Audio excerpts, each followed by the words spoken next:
చాలా మంది నాయకులు ఉన్నారు, చాలా మంది రాజులు వచ్చారు, కానీ శాశ్వతంగా గుర్తుపెట్టుకునే రాజు గౌతమి పుత్ర శాతకర్ణి అనే విషయం మనం గుర్తుపెట్టుకోవాల్సిన అవసరం ఉంది.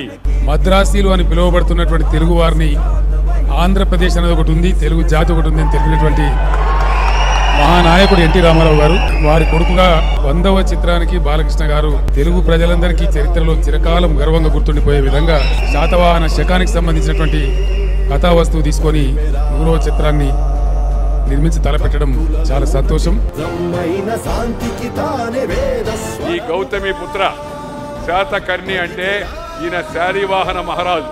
శాలివాహన మహారాజుల్లో ఈయనకెందుకింత ప్రత్యేకత అంటే ఈ యావత్తు భారతదేశాన్ని అంతా కూడా కన్యాకుమారి నుంచి కాశ్మీర్ వరకు, అటక్ నుంచి కటక్ వరకు ఈ 3 సముద్రాల నడుమ అరేబియా సముద్రం కావచ్చు, బంగాళాఖాతం కావచ్చు, హిందూ మహాసముద్రం మధ్యలో గుర్రం మీద తిరిగి దేశాన్ని జయించి భారతదేశానికి ప్రథమ చక్రవర్తి, తెలుగు చక్రవర్తి శాలివాహనుడైనటువంటి ఈ గౌతమి పుత్ర శాతకర్ణి. మొట్టమొదటిసారిగా తల్లి పేరు పెట్టుకున్న రాజు శాతకర్ణి. అంత మునుపంతా మగవాళ్ళ పేర్లు పెట్టుకునేవాళ్ళం.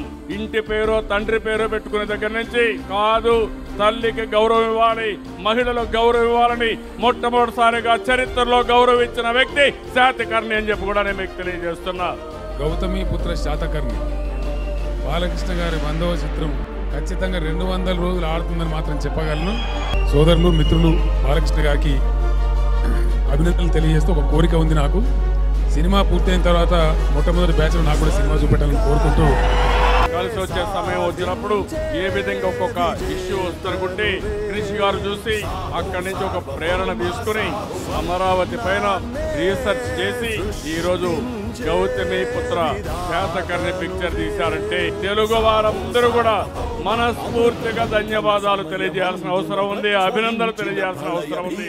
జై గౌతమి పుత్ర శాతకర్ణి.